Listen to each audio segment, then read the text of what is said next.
નમસ્કાર દર્શક મિત્રો, મંતવ્ય ન્યૂઝ સાથે હું છું શિવાંગીની. સ્વાગત છે આપનું મારી વિશેષ રજૂઆત સીધો સંવાદમાં. દર્શક મિત્રો, સીધો સંવાદમાં વાત કરીશું અર્થવ્યવસ્થાની સાડાસાતી. જે રીતે સતત રૂપિયો ગગડી રહ્યો છે, બીજી તરફ એક બાદ એક કૌભાંડો સામે આવી રહ્યા છે.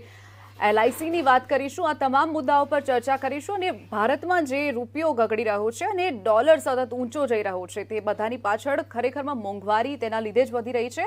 આ તમામ વસ્તુઓની ચર્ચા કરીશું સીધો સંવાદમાં.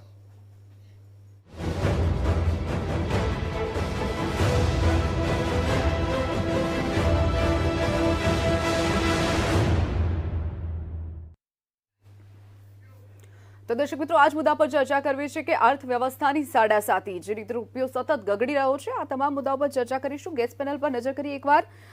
ઉર્વેશભાઈ કંથરિયા, જેઓ ભાજપના નેતા છે, પરાગભાઈ તેવર, જેઓ કોંગ્રેસ નેતા છે, પલ્લવીબેન આચાર્ય, આર્થિક વિશ્લેષક છે, પ્રફુલભાઈ ત્રિવેદી, મંતવ્ય ન્યૂઝના એસોસિએટ એડિટર છે. આપ તમામનું સ્વાગત છે મંતવ્ય ન્યૂઝમાં. ઉર્વેશભાઈ, સૌથી પહેલા આપણે પૂછવા માંગીશ, જે રીતે સતત રૂપિયો ગગડી રહ્યો છે, શું કહેશો આ અંગે? તેની પાછળનું કારણ શું અને તેને સ્થિર કરવા માટે પણ કંઈક હવે કામગીરી કરવાની જરૂર લાગી રહી છે? ચોક્કસ. જે રીતે વૈશ્વિક અર્થતંત્ર જે પરિસ્થિતિઓમાંથી પસાર થયું એ આપણે નોંધ્યું છે. ખાસ કરીને યુક્રેન અને રશિયાનું યુદ્ધ અને એના પરિણામે જે સપ્લાય ચેઇન આખી ખોરવાઈ ગઈ, એટલે ક્રૂડ ઓઇલ અને કોમોડિટી પ્રાઇસીસ વધી ગયા અને જે આયાત આધારિત જે આપણું અર્થતંત્ર છે એમાં આપણી ઇમ્પોર્ટ કોસ્ટ વધી ગઈ. આપણે પેમેન્ટ ડોલરમાં કરવું પડે છે, એટલે આપણે માર્કેટમાંથી ડોલર ખરીદીને ચૂકવવો પડે છે. પરિણામે એ ડોલરની પ્રાઇસ ઉપર પ્રેશર આવ્યું અને એ ડોલર વધવા લાગ્યો. એને માટે સરકારે જે કંઈ તરલતા માટે રિઝર્વ બેંક ઓફ ઇન્ડિયાના માધ્યમથી જે પ્રયત્નો કરવાના હતા એ કરવાની શરૂઆત કરી છે અને આપણે આશા રાખીએ કે સ્થિરતા તરફ આપણે પ્રયાણ કરી શકીએ. બિલકુલ. પલ્લવીબેન, જે રીતનું અત્યારે રૂપિયો સતત ગગડી રહ્યો છે માર્કેટમાં, આપણે રોજબરોજ જોઈએ છીએ કે રૂપિયો ગગડ્યો તેવા સમાચાર સતત સામે આવતા હોય છે, ત્યારે ઇમ્પોર્ટ એક્સપોર્ટ પણ તેમાં મોટું ભાગ ભજવતું હોય છે. આપણે ક્યાંક ને ક્યાંક નિકાસ વધારવાની જરૂર લાગી રહી છે. આમાં સમજવા જઈએ તો રિઝર્વ બેંક કોશિશ કરી રહી છે કે ભાઈ CRR છે કે એમાં પણ રૂપિયાની જે રીતના અત્યારે કન્ડિશન છે એ રીતે જોવા જઈએ તો કદાચ વૈશ્વિક અત્યારે આ જ પરિસ્થિતિ છે ને, ઇન્ડિયાની હાલત થોડી વધારે પડતી ખરાબ થઈ ગઈ છે.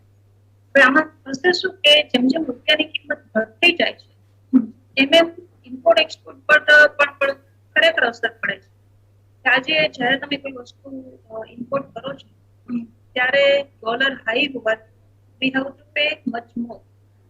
તો આના આધારે હું એમ કહી શકીશ કે જો આપણે નીતિ પર થોડો ભાર આપે અને થોડું સ્ટેબલ કરે તો આપણે ચોક્કસ આ પરિસ્થિતિમાંથી ધીરે ધીરે બહાર નીકળવાની કોશિશ કરવી જોઈએ. નહીંતર આપણી અર્થવ્યવસ્થા બહુ પડી જાય છે. બિલકુલ. પરાગભાઈ, જે રીતની માફ કરશો પ્રફુલભાઈ, જે રીતની આપણે ચર્ચા કરી રહ્યા છીએ, ત્યારે રૂપિયો સતત ગગડી રહ્યો છે, તેના વિશે ટૂંકમાં જણાવશો કે તેની પાછળના પરિબળો કયા કામ કરતા હોય છે?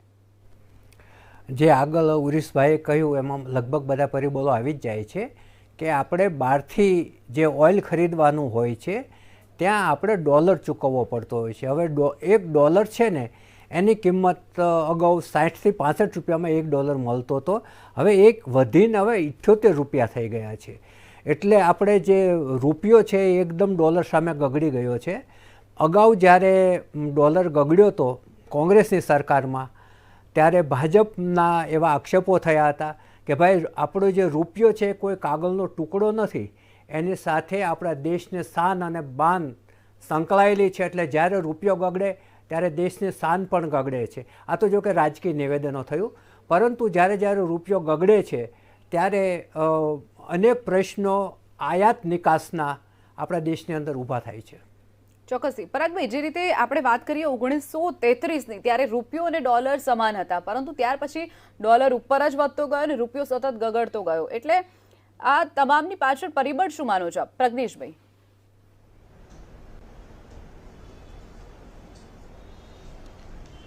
હા, thank you for correcting my name.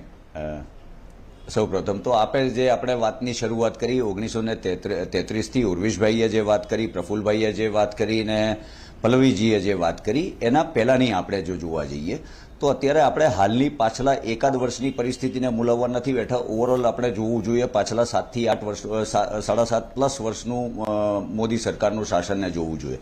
Modi સરકારના શાસનમાં કોવિડ સમય પહેલા આપણે 45 વર્ષની ભારત વર્ષના આઝાદ ભારતના ઇતિહાસમાં 45 વર્ષની હાઈએસ્ટ બેરોજગારી જોઈ ચૂક્યા છે. આપણે કારણો સમજવાની જરૂર છે. આપણે યુક્રેન અને રશિયાનું વોર છે એ છેલ્લા 4 મહિનાનો ઇસ્યુ છે. એ 4 મહિના બે દેશો લડે ને એનાથી આપણા દેશનું અર્થતંત્ર ખોવાઈ જાય એટલો બધો માયકાંગલો આ ભારત દેશ નથી. કોંગ્રેસે એની નીંવ ખૂબ મજબૂત નાખેલી છે. પરંતુ બેરોજગારી જો વધી રહી હોય તો સતત ને સતત ક્યાંક ને ક્યાંક સરકારી યોજનાઓ જે છે, સરકારની નીતિઓ જે છે, સરકારનું જે વે ઓફ ઓપરેશન્સ છે એ ચોક્કસપણે જવાબદારી એની મોટા પ્રમાણમાં આવે છે. મોદી સરકાર 2014માં આવ્યા પછી જે મુદ્દાઓ પર મોદી સરકારને લોકોએ વિશ્વાસ મૂકી અને ખોબે ખોબે મત આપ્યા હતા, અને એ વખતે જે ડોલર બાબતે મોદી સાહેબના આગળ પ્રવચનો જોઈએ, ઇકોનોમી બાબતના પ્રવચનો જોઈએ, ચાઇના પાકિસ્તાન બાંગ્લાદેશ જેવા દેશો બાબતોના પ્રવચનો જોવા જઈએ તો એ ઉડીને આંખે વળગે એવું છે કે મોદી સાહેબે જેટલા દાવાઓ કરેલા એ તમામ નિષ્ફળ છે. અને 2 કરોડ નોકરીઓ આપવાની વાતો કરનાર 1.5 લાખ 4 લાખ નોકરીઓ પણ સરખી આપી નથી શકતા, અને જે આપે છે એમાં પણ ભારોભાર શોષણ દેખાય છે. મૂળ મુખ્ય વાત એ છે કે જો અર્થતંત્ર બગડી રહ્યું છે અથવા તો બેરોજગારી વધી રહી છે તો એના કારણો શું છે? બેરોજગારી ફક્ત કોરોનાને કારણે નથી વધી. આપ ડિમોનેટાઇઝેશન પહેલાથી જોશો તો ડિમોનેટાઇઝેશન પહેલાથી સતત ને સતત ઘટાડો થયો છે.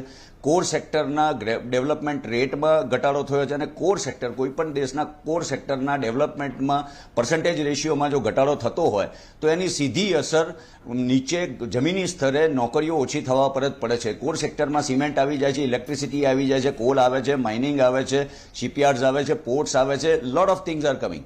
એટલે એમાં જ્યારે સરકાર હેન્ડલ કરવામાં નિષ્ફળ જાય ત્યારે સરકાર તરફથી જે ડિમાન્ડ માર્કેટમાં ઊભી થવી જોઈએ, જેનાથી ઇન્ડસ્ટ્રીઝ ધમધમે, જેનાથી ડેવલપમેન્ટલ પ્રોગ્રેસ દેખાય, રોડ્સ છે, ઇન્ફ્રાસ્ટ્રક્ચર્સ છે, એ બધામાં જ્યારે ડેવલપમેન્ટ દેખાય ત્યારે આપોઆપ એના પ્રોગ્રેસ રેટની સાથે સાથે નોકરીઓ વધતી હોય છે.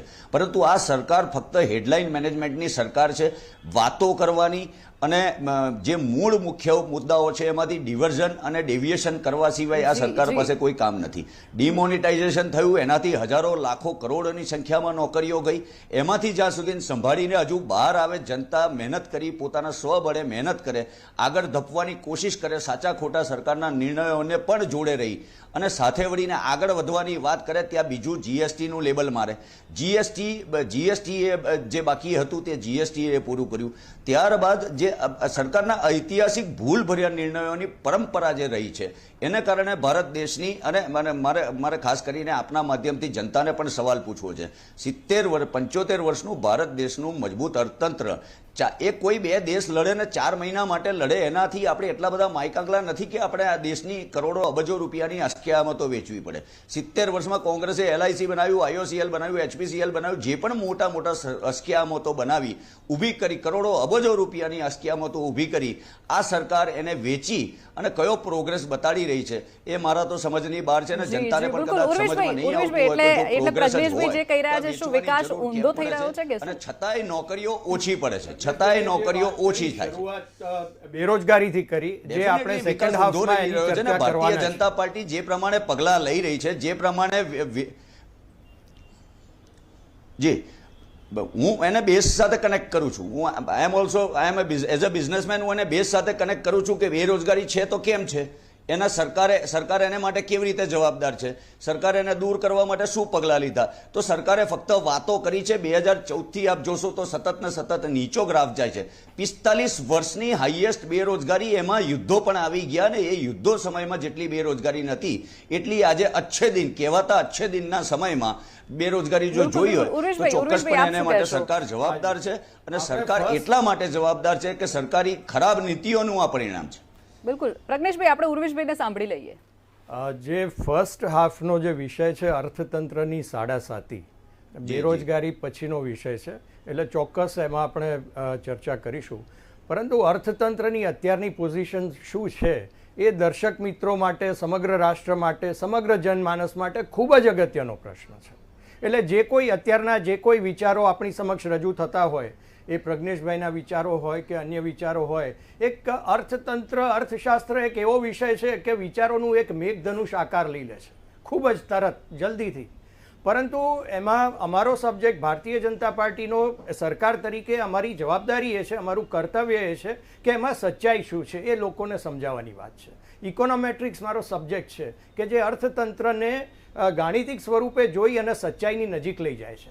એટલે આજની પરિસ્થિતિનું આકલન એવું છે કે મુખ્ય જે બે જવાબદારી છે સરકારની, એક છે સ્થિરતા અને બીજી છે તરલતા. આ બહુ અગત્યના ફાઉન્ડેશનમાં રહેલા પ્રશ્નો છે. તો સ્થિરતા લાવવાની છે, કારણ કે જે વૈશ્વિક પરિબળો કે સ્થાનિક પરિબળોને કારણે અત્યારે સ્થિરતા જોખમમાં મુકાઈ છે, તો એને પાછી સ્થિરતા લાવવાની છે. કેવી રીતે લાવવાની છે, શું કર્યું છે, શું પરિણામ આવ્યું, આ પ્રશ્ન સમજવાનો છે. અને બીજું કે તરલતા, કે રૂપિયાની તરલતા માર્કેટમાં કેટલી છે, કે ઇકોનોમીને સ્થિરતા તરફ લઈ જાય એ પ્રમાણે એની ક્ષમતા છે. તો આ બે પ્રશ્નોના જવાબમાં બન્યું છે શું, સાચી હકીકત ગ્રાઉન્ડ લેવલ ઉપર શું છે, એ આપણે સમજવાનો પ્રયત્ન કરીએ છીએ. તો આના માપદંડ 4 માપદંડ છે. સ્થિરતા અને તરલતાના 4 માપદંડ છે. એક છે થાપણો, બીજું છે કરની આવક, ત્રીજું છે ફુગાવાનો દર અને ચોથું છે જીડીપી. તો સૌથી પ્રથમ થાપણોની વાત કરીએ તો મને એ અત્યારે દર્શકોને વાત કરતાં ખૂબ જ આનંદ અને ગૌરવની લાગણી અનુભવાય છે કે 2020માં ભારતીય બેન્કિંગ વ્યવસ્થામાં આવેલી ટોટલ થાપણોની રકમ $1823 બિલિયન હતી. 2020 એપ્રિલની વાત છે. હવે 2022 માર્ચના તાજેતરના આંકડા જે આવેલા છે, રિઝર્વ બેંક ઓફ ઇન્ડિયા, જે CMEIA, જે સૌથી રિલાયબલ ઇન્ફોર્મેશન સોર્સ ગણાય છે, એણે પુષ્ટિ કરી છે. તો એ પ્રમાણે 1800થી વધીને $2242 બિલિયન આપણી થાપણો થઈ છે, બેંકોમાં અધિકૃત થાપણો થઈ છે. એટલે કે સમાંતર અર્થતંત્રમાંથી એટલા નાણાં મુખ્ય અર્થતંત્રમાં આવ્યા છે. એટલું આપણે કાળું નાણું આપણે ઓછું કરી શક્યા છીએ. અને એ 25%નો 2 વર્ષમાં આપણે ગ્રોથ આપણે નોંધ્યો છે, જે ખૂબ જ આપણે દરેક ભારતીય ગૌરવ લેવા જેવી વાત છે. બીજી વસ્તુ કે કરની આવક, તો 2020માં ભારત સરકારની કરની કુલ આવકો, એટલે ડાયરેક્ટ અને ઇનડાયરેક્ટ ટેક્સીસ ભેગા થઈને ટોટલ આવક, કે જેમાં GST, excise, income tax, corporate tax બધું આવી જાય છે, એ 2020 અને 21ના ફાઇનાન્શિયલ યરમાં 20 લાખ કરોડ હતી. અને 21-22માં એ વધીને 20 લાખ કરોડથી વધીને 27 લાખ કરોડ સુધી, એટલે 34%નો વધારો એક જ વર્ષમાં સરકારની આવકમાં થયો છે. આ કેમ વધારો થયો? કારણ કે અર્થતંત્રને આપણે બેઠું કરી શક્યા કોવિડની પરિસ્થિતિમાંથી, યુદ્ધની પરિસ્થિતિમાંથી, અને એને લીધે જે આર્થિક પ્રવૃત્તિઓમાં જે વેગ આવ્યો, જે રેગ્યુલર એની પ્રોસેસમાં આવ્યું, એને પરિણામે એ 20 લાખ કરોડથી 27 લાખ કરોડ સુધી આપણી કરની આવક પહોંચી છે. જે આવક આપણે વિકાસના કાર્યોમાં આવે છે, એ લોકો પાસે ફરીને પાછી આવે છે. એનાથી જનધન યોજના થાય છે, એનાથી ફૂડ ડિસ્ટ્રીબ્યુશન પ્રોગ્રામ થાય છે. એટલે કરની આવકમાં વધારો, થાપણોમાં વધારો, ફુગાવાનો દર એ વૈશ્વિક પરિસ્થિતિને કારણે ચિંતાનો વિષય હતો. અને એના માટે રિઝર્વ બેંક ઓફ ઇન્ડિયાએ સ્ટેચ્યુટરી લિક્વિડિટી રેશિયો આપણે એમાં 90 બેઝિસ પોઈન્ટ્સનો, એટલે 0.9%નો ઇન્ટરેસ્ટ રેટમાં વધારો કર્યો. એટલે બેંકોએ રિઝર્વ બેંક પાસેથી પૈસાની જરૂર પડે તો એમણે 0.9% વધારે આપવા પડે. પરિણામે તરલતાને આપણે થોડી બાંધી કે જેથી ડિમાન્ડ અને સપ્લાયના જે સંતુલન આપણે જાળવી શકીએ અને પરિણામે મોંઘવારી ઉપર કંઈક નિયંત્રણ લાવી શકીએ. આની અસર શું થઈ? તો એપ્રિલ 22નો જે આંકડો હતો એ 7.79% આપણો ફુગાવાનો દર હતો, અને એ ઉપર જ જતું હતું. ખૂબ જ ચિંતાજનક બાબત હતી. સમગ્ર વિશ્વમાં હતું, કોમોડિટી પ્રાઇસીસ વધ્યા હતા, એની દરેક ચીજવસ્તુઓ ઉપર અસર પડતી હતી. પરંતુ આ પગલાંને કારણે જે તરલતાને આપણે નિયંત્રિત કરી શક્યા, એના કારણે જે મેના ફિગર્સ આવ્યા એ 7.79%નો જે ફુગાવાનો દર હતો એ ઘટીને 7.04%. એટલે આપણે ફુગાવાને નિયંત્રણમાં પણ રાખી શક્યા છીએ, જે એક બહુ મોટી સામાન્ય માનવી માટે બહુ મોટી બાબત છે. અને ચોથું કે જીડીપીનો દર, તો 22-23 ફાઇનાન્શિયલ યર 2022-23નું જીડીપીનું આપણે જે અનુમાન કરેલું છે બજેટ એસ્ટિમેટ છે એ 7.2%નું છે. એ શરૂઆતમાં, આ વર્ષની શરૂઆતમાં એટલે એપ્રિલ મેમાં એમ લાગતું હતું કે આપણે એ કદાચ 7.2% આપણે અચીવ નહીં કરી શકીએ, કારણ કે આ પરિસ્થિતિમાંથી આપણે પાસ થઈ રહ્યા હતા. પણ અત્યારની પરિસ્થિતિમાં જે આનું એસ્ટિમેટ કરી રહ્યા છે, એ જે વિદ્વાન છે, જે સાચું અનુમાન કરી શકે, એ 7.2%નો જીડીપી દર જળવાઈ શકે એવી પરિસ્થિતિ જોઈ રહ્યા છે. પરિણામ શું આવ્યું? આ બધી બાબત છે, થાપણો, કરની આવક, ફુગાવો અને જીડીપી, આ 4 પિલર છે ઇકોનોમીના, સ્થિરતા અને તરલતાના માટે. તો આ 4 પિલરોમાં આપણે જે મટીરિયલ આપણે આપ્યું એનું પરિણામ શું આવ્યું? તો પરિણામ એ આવ્યું કે ભારતના અર્થતંત્રને સ્થિર અર્થતંત્ર તરીકે ઓળખાવાનું છે. એટલે જે રેન્કિંગ હતું આપણું ઇન્ટરનેશનલ, એ આજે સ્ટેબલ આવી ગયું છે. એટલે આપણે સ્થિરતાનો જે લક્ષ્યાંક છે, મુખ્ય લક્ષ્યાંક છે. ઉર્વેશભાઈ, જે રીતે રૂપિયો ગગડી રહ્યો છે, મોંઘવારી વધી રહી છે, આ તમામ વસ્તુઓ જે પેદા થઈ રહી છે, કઈ રીતે સ્થિરતા કહી શકીએ આપણે? એટલે સ્થિરતામાં મોંઘવારીને આપણે નિયંત્રણમાં રાખી શકીએ, કારણ કે જે ભાવો જે છે, મોંઘવારીના મૂળમાં શું છે કે જે કોમોડિટી, એટલે અત્યારે જે ભાવ છે ને તમે એવું સમજો છો કે આ નિયંત્રણમાં ભાવ છે? નિયંત્રણમાં આવી રહ્યા છે બેન. આપણે ક્રૂડ ઓઇલ ઉપર આપણે અવલંબિત છીએ, એમાં પણ આપણે આયાત કરીએ છીએ. એડિબલ ઓઇલ પણ આપણા 47%, આપણે 47 થી 49% લગભગ આપણે એડિબલ ઓઇલ આયાત કરીએ છીએ. કોલ આયાત કરવો પડે છે. આ બધી પ્રાઇમરી ઉર્જાના સ્ત્રોત આપણે આયાત કરવા પડે છે, જેના આધારે આખું અર્થતંત્ર ટકેલું હોય છે. હવે એ આયાતની કિંમતો તો આપણા હાથમાં નથી, એ તો આપણે ઇમ્પોર્ટ કરીએ છીએ. બીજી વસ્તુ કે એક્સચેન્જ રેટ, એ પણ આપણા હાથમાં નથી, કારણ કે વૈશ્વિક કારણોને લીધે એ ડોલર વધી ગયો છે બાસ્કેટમાં. પરંતુ તેની સાથે એ વાત પણ દર્શકોએ જાણવા જેવી છે કે વિશ્વની 5 મુખ્ય કરન્સીઓ જે છે, ડોલર, પાઉન્ડ, યુરો, યુઆન અને યેન, એમાં માત્ર ડોલરની સામે રૂપિયાનું થોડુંક અવમૂલ્યન થયું છે અત્યારે. બાકીની 4 કરન્સીઓની સાથે આપણો રૂપિયો વધારે મજબૂત થયો છે. આ પણ એક હકીકત જાણવા જેવી છે. એટલે મોંઘવારીના કારણો જે છે એને એડ્રેસ કરવા માટે આપણે રિઝર્વ બેંકના માધ્યમથી લિક્વિડિટી રેશિયોઝ આપણે કંટ્રોલ કરીને અત્યારે મોંઘવારીને નિયંત્રણમાં લાવી શક્યા છે. બિલકુલ. સિદ્ધાર્થભાઈ બી આપણી સાથે જોડાઈ ગયા છે. સિદ્ધાર્થ ભટ્ટ, જેઓ સીએ છે. સિદ્ધાર્થભાઈ, સ્વાગત છે આપનું મંતવ્ય ન્યૂઝમાં. સિદ્ધાર્થભાઈ, જે રીતે આપણે વાત કરી રહ્યા છે, રૂપિયો સતત ગગડી રહ્યો છે, તેની પાછળનું કારણ શું અને ખરેખરમાં તેને કંટ્રોલમાં કરવા માટે શું કરવું જોઈએ? રૂપિયો સતત ગગડી રહ્યો છે તો આપણને ખ્યાલ હશે કે જૂના જમાનામાં આપણે ગુજરાતની ભવાઈ ચાલતી હતી, તો આજે પણ એ જ પરિસ્થિતિ થઈ છે કે આપણા દેશમાં જે પ્રમાણનું જાતના ભાતના રંગો જોવા મળી રહ્યા છે કે શું થઈ રહ્યું છે સામાન્ય પ્રજાને ખ્યાલ નથી આવી રહ્યો. અને રૂપિયો ગગડવાનો છે તો છેલ્લા 75 વર્ષથી ક્યાંક ને ક્યાંક જે રૂપિયો ગગડી રહ્યો છે, એક સમય હતો 1930-35ના સમયમાં કે ડોલર ઇઝ ઇક્વલ ટુ 1 રૂપિયો. એના પછી રૂપિયો ડોલરની સામે 13 રૂપિયા થયો, 26 રૂપિયા થયો, 35 થયો, 45 થયો, 56 થયો, 65 રૂપિયા થયો અને આજે 78 રૂપિયાની આસપાસ રમીને બેઠો છે. એટલે છેલ્લા 75 વર્ષમાં આપણે જોઈએ તો વિકાસ કઈ તરફનો થયો એ અર્થશાસ્ત્રીઓને એક ચિંતા કરે તો મૂલ્ય સેવી નાખે. જ્યારે 2.5 કરોડની ટ્રિલિયન ઇકોનોમીની વાત કરી રહ્યા છે, અત્યારે 2.5 કરોડ 2.5 ટ્રિલિયન ઇકોનોમી છે અને હજી 5 ટ્રિલિયન પહોંચવાનું છે, 5માંથી 15 પહોંચવાનું છે, 15થી 20 પહોંચવાનું છે. તો ક્યાંક ને ક્યાંક મંજિલ ખૂબ લાંબી છે અને જે પ્રમાણે જો વિકાસ આર્થિક થતો હોય તો વાત સાચી છે. તો $1 ઇઝ ઇક્વલ ટુ 1 રૂપીની પોઝિશન આવે ત્યારે ખરા અર્થમાં ભારત વિશ્વગુરુ બની શકવાની પોઝિશનમાં આવશે. ત્યાં સુધી આપણે આ દિવા સ્વપ્ન જ સમાન સાબિત રહે, કારણ કે સૌ દર્શક મિત્રો આ વાત સાથે સંમત થશે. જેમ જેમ રૂપિયો ગગડતો જાય છે એમ આપણી પેટ્રોલિયમ પ્રોડક્ટ મોંઘી થતી જાય, આપણી તિજોરી સાફ થતી જાય. એટલે કે જે 1991ની પરિસ્થિતિ હતી તો આજે વી આર બેટર ઓફ. આજે આપણું વિદેશી ઉન્નયન ખૂબ જ સારું છે, પરંતુ આવી પરિસ્થિતિ રહી, રૂપિયો ઘસાતો ગયો તો આપણું વિદેશી હુંડિયામણ ખલાસ થઈ જાય અને ક્યાંક ને ક્યાંક શ્રીલંકા જેવી પરિસ્થિતિ ના આવે એ વિચારવું પડે. સાથે સાથે જો મેક ઇન ઇન્ડિયા, દેશમાં ઉત્પાદિત વસ્તુ આપણે એક્સપોર્ટ કરી શકતા હોય, જેવી રીતે ચાઇના એક્સપોર્ટ કરી રહ્યું છે, તો China is a manufacturing world, આખા વિશ્વને મેન્યુફેક્ચરિંગનું પોષણ પૂરું પાડે છે. એવી જ રીતે ભારત એ સોફ્ટ પાવર છે, આઈટી ઇન્ડસ્ટ્રી આપણું વિદેશી હુંડિયામણ આપણને ખેંચી લાવે છે.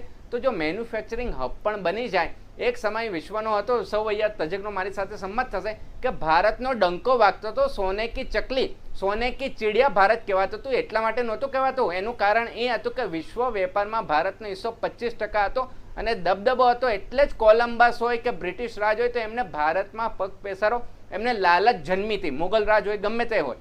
તો એવી જ રીતે આજે ફક્ત ને ફક્ત 1.5 થી 2% વિશ્વ વેપારમાં હિસ્સો છે, ચાઇનાનો હિસ્સો 20%ની આસપાસ છે. તો મંજિલ ઘણી લાંબી છે. જો એ ટ્રેન્ડ પાછો આવે, સોને કી ચિડિયા દેશ પાછો બને, તો 100% આપણો રૂપિયો ગગડતો બંધ થઈ જાય અને આપણે પણ રૂપિયો ડોલર જેટલો જ ઇકોનોમી રહે. વર્ષો પહેલા, સદીઓ પહેલા આપણો રૂપિયો આજુબાજુના આસિયાન નેશનમાં ચાલતો હતો. પાકિસ્તાન હોય, ઇન્ડોનેશિયા હોય, થાઈલેન્ડ હોય, શ્રીલંકા હોય, તો સમયની સાથે આપણો રૂપિયાનો પાવર ગગડતો ગયો અને જે તે દેશોએ પોતપોતાની કરન્સી ચાલુ કરી. એટલે સૌથી પહેલા આસિયાન અને look east, south east Asian નેશનમાં જ્યાં આપણા ધર્મને પતાકો લહેરાતો હતો, સેમ માઇન્ડસેટ હતું, સેમ રિજનાલિટી હતી, તો ત્યાં ભારતીય સંસ્કૃતિ અને ભારતીય ચલણનું ચલણ હતું એ સમયે, ઇન્ક્લુડિંગ ગલ્ફ નેશનમાં પણ ચાલતું હતું. બિલકુલ. પ્રફુલભાઈ, જે રીતે આપણે એ પણ વાત કરવી છે કે DHFL જે ફ્રોડ સામે આવ્યું, 34,000 કરોડનું જે ફૂલેકું ફેરવ્યું છે, ક્યાંક ને ક્યાંક તેની સીધી અસર કે જાહેર નાણાં પર પણ થતી હોય છે, તે અંગે શું કહેશો? ઉરીશભાઈ અર્થશાસ્ત્રની ટર્મિનોલોજીમાં બહુ જ એક સુંદર ચિત્ર રજૂ કર્યું. જ્યારે સિદ્ધાર્થભાઈએ આખી જે વાસ્તવિક પરિસ્થિતિ છે એ વર્ણવી. પહેલાં જે રૂપિયો છે ને, એના માટે એક શબ્દ વપરાતો, ગાડાના પૈડા જેવો. એ રૂપિયો આજે ઘસાતો જાય છે અને જે ઘસાતો રૂપિયો જાય છે એમાં બીજા પરિબળો પણ ભાગ ભજવે છે.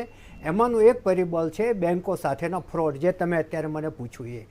એ જે DHFL છે એક હાઉસિંગ ફાઇનાન્સની કંપની છે અને એક રાકેશ વાધવાની કરીને એ ચલાવતા હતા અને અત્યારે એમના 2 દીકરા કપિલ અને ધીરજ ચલાવે છે. અને એમાં CBIએ જ્યારે રેડ કરી ત્યારે 34,615 કરોડનું બેન્કો સાથેનું કૌભાંડ પકડાયું હતું. આ એક બહુ મોટું કૌભાંડ ગણવામાં આવે છે. જો કે અગાઉ CPRનું 2,000 કરોડનું કૌભાંડ હતું. એ પહેલાં વિજય માલ્યાનું હતું, પછી મોદી બંધુઓ, નીરવ મોદીને, લલિત મોદીને, એ લોકોનું હતું. એટલે તમે બેન્કો સાથેના જે કૌભાંડો થાય છે અને બેન્કોમાં મૂકેલી જે રકમ છે એ જે અસલામત થઈ ગઈ છે, એને કારણે પણ આખા અર્થશાસ્ત્ર ઉપર એની બહુ વિપરીત અસર થતી હોય છે. મધ્યમ વર્ગ આજે એની જે પરસેવાની કમાણી બેન્કોમાં FD તરીકે મૂકતા હોય છે, એ લોકોને ઘણી બધી ચિંતા હોય છે. અને એ પછી જ્યારે નોટો છાપી અને એ જ્યારે એની સામે એની પૂર્તિ કરવામાં આવે છે ત્યારે ફુગાવો વધે છે, અને ફુગાવો વધે એટલે મોંઘવારી વધે છે. અને મોંઘવારીના જે કુફળ છે એ સામાન્ય લોકોને, મધ્યમ વર્ગના, ગરીબ લોકોને ભોગવવાના આવે છે. આ વાત સાથે કદાચ સિદ્ધાર્થભાઈ સહમત થશે. બિલકુલ. પલ્લવીબેન, જે રીતે આપણે વાત કરી રહ્યા છીએ કે DHFLની આપણે વાત કરીએ, આવા તો અનેક કૌભાંડો એક બાદ એક આચરવામાં આવે છે, ત્યારે ક્યાંક ને ક્યાંક જનતાને તેની આડકતરી રીતે સીધી અસર થતી હોય છે. એમાં હું એ કહીશ કે અત્યારે બેંકે રિઝર્વ બેંકે જયારે ડિક્લેર કરી દીધું કે તમારે બેંકમાં સપોઝ કોઈ બેંક બંધ થઈ જાય તો તમને 5 લાખથી વધારે એમાઉન્ટ ના મળે. તો આ જયારે પેલા મારા જે કલીગે વાત કરી કે ભાઈ રિકરિંગ વસ્તુ જાય છે, થાપણ વધતી જાય છે, હું એ કહીશ કે જે થાપણ મૂકે છે ફક્ત તમે માનો કે જે કરોડપતિ પ્રજા જે છે કેટલા 10%ની લીધે બીજા 90% પબ્લિક અત્યારે સહન કરી રહી. મારા જાણમાં કોઈ એવી વ્યક્તિ નથી કે જેને કરોડો રૂપિયા એને બેંકમાં ડિપોઝિટ કરેલા. આજે એનું અને આ ફેક્ટ છે. એનું રીઝન તમને કહું કે આજે બેંકે ડિક્લેર તો કરી દીધું કે તમે 5 લાખ વધારે નહીં મળે, એટલે 5 લાખથી 5 લાખ જેટલી કોઈ રિકરિંગમાં કે ડિપોઝિટ બેંકમાં કરતા હોય, વધારે નથી કરતા. આમ જનતાને તમે જુઓ ને તો એ ખરેખર એની તકલીફ ઘણી વધારે છે. પર્ટિક્યુલર સેલેરીઝ પર્સન છે એની તો તકલીફ ઘણી વધારે, કારણ કે they have to pay tax by all means. એ લોકોને તો એ લાભો આપવું હોય છે તો એને તો ટેક્સ ભરવો જ પડે છે. એ ટેક્સમાંથી બાકાત થઈ શકે, એને GST ભરવો પડે, એને બધું જ ભરવું પડે છે. તો એ પોતાની એક લિમિટેડ ઇન્કમમાંથી એક ઘર ચલાવશે કે થાપણ મૂકવા જશે? આ થાપણ પહોંચે તો પેલા જરાક તપાસ કરો. બિલકુલ. એટલે પિક્ચર આખું જે બહાર જે પિક્ચર દેખાય છે એ આખું અલગ છે, અને ઇન્ટરનલ જે પિક્ચર જોવા જઈએ આમ જનતા માટે, એક લેમેન માટે, એ પિક્ચર આખું અલગ છે. બિલકુલ. સિદ્ધાર્થભાઈ, જે રીતે આપણે આગળ વાત કરીએ LICની ઇમેજ અત્યાર સુધી ખૂબ જ સારી હતી, પરંતુ ક્યાંક ને ક્યાંક જે છેલ્લા થોડાક સમયથી આપણે જોતા આવ્યા છે, ક્યાંક ને ક્યાંક તેની ઇમેજને ધક્કો પહોંચ્યો હોય તેવી પરિસ્થિતિ સર્જાઈ છે. તે અંગે આપ શું માનો છો? લાઈફ ઇન્સ્યોરન્સ કોર્પોરેશન તો આપણા ઇન્સ્યોરન્સ ઉદ્યોગનું બાદશાહ કહેવાતું હતું અને છે અને ભવિષ્યમાં પણ રહેવાનું જ છે, કારણ કે LICનો હિસ્સો માર્કેટ શેર 65% છે આજે ઇન્ડિયામાં પણ, અને ઇન્સ્યોરન્સ કંપનીમાં 20 થી 25 પ્રાઇવેટ સંસ્થાઓ આવી છતાં પણ એનો દબદબો જળવાઈ રહ્યો છે. પરંતુ આ ટેમ્પરરી શોખ હોય એવું લાગી રહ્યું છે, કારણ કે 65% બજાર હિસ્સો જ્યારે હોય તો અને સ્વાભાવિક છે આપણે રોકાણકારોનો એક માઇન્ડસેટ એવો હોય છે કે કાલે ને કાલે IPOમાંથી ફટ દઈને 2 રૂપિયા કમાઈ લેવા, કે જેવો ભાવ વધે ને વેચી નાખો. મોટા ભાગના લોકો સ્ટોક માર્કેટને જે ફંડામેન્ટલ સમજવું હોય તો એને સમજી નથી રહ્યા અને આંધળું કરતા હોય છે. પરંતુ એનું આવું કારણ શું થયું? કારણ કે ક્યાંક ને ક્યાંક રોકાણકારોને, ખાસ કરીને ગુજરાતીઓને એક મનમાં ડર પેઠો હોય છે કે LIC એ સરકારી સાહસ છે અને સરકાર એટલે મુખ્યત્વે ઓછો નફો કરતું યુનિટ હોય. એટલે ઓછો નફો કરતું હોય તો મને મારો શેરનો ભાવ વધે ક્યારે? નફો કરતો હોય ત્યારે. એટલે એ માઇન્ડસેટ સાથે ક્યાંક ને ક્યાંક આપણે લોંગ ટર્મ પર્સપેક્ટિવથી ઇન્વેસ્ટમેન્ટ કરીએ તો એમાં વળતર દેખાય, ટૂંકા ગાળામાં વળતર ના દેખાય. અને બીજું એ પણ છે, LIC જે પણ નફો કરી રહી છે તો એનો મેજોરિટી શેર હોલ્ડિંગ સરકારનું હોય છે અને એને રીઇન્વેસ્ટ કરે, એટલે પૈસો જાય તો એ સરકારમાં જાય જો ડિવિડન્ડ ડિક્લેર કરે ત્યારે. અને શેરમાં જે પ્રાઇવેટ કંપનીઓમાં ઉછાળા વાગતા હોય એવા ઉછાળા આ બધી કંપનીઓમાં ના લાગે, કારણ કે રાતોરાત એમાં ચેન્જ ના આવે. જે પ્રમાણે, કારણ કે LIC તો જૂના પોલિસી ગ્રાહકો પણ સાચવવાના છે, યંગસ્ટરોને પણ સાચવવાના છે, એમને સારવી લેવાના છે, વધારે ને વધારે પોર્ટફોલિયો મોટો કરવાનો છે. પરંતુ જાણીને નવાઈ લાગશે આપણને કે LIC હજી પણ એટલું પેનિટ્રેશન થયું નથી અને એટલો હ્યુજ સ્કોપ છે. એટલે જો લાંબા ગાળાની દ્રષ્ટિકોણથી રોકાણ કરીએ તો LICમાં રોકાણ કરાય, પણ ટૂંકા ગાળાની કે આજે મેં 100 રૂપિયા નાખ્યા સ્ટોક માર્કેટમાં, કાલે મને 15 થી 20% રિટર્ન મળે તો એ સટ્ટામાં જ ચાલે. સાણા ગુજરાતીઓ આમાં ઇન્વેસ્ટ જનરલી બહુ સમજી વિચારીને કરતા હોય છે. બિલકુલ દર્શક મિત્રો, જે રીતે આપણે ચર્ચા કરી રહ્યા છીએ, રૂપિયો સતત ગગડી રહ્યો છે, તેની પાછળ ઘણા બધા કારણો અસર કરે છે. આપણે આ મુદ્દા પર ચર્ચા કરી, LICની ઇમેજ વિશે પણ ચર્ચા કરી, અને જે એક બાદ એક કૌભાંડો સામે આવી રહ્યા છે તેની અસર ક્યાંક ને ક્યાંક આડકતરી રીતે જનતાને થઈ રહી છે. આગળ પણ આપણે ચર્ચા કરવી છે બેરોજગારીના બોમ્બ વિશે, પરંતુ હાલ રોકાઈશું એક બ્રેક માટે.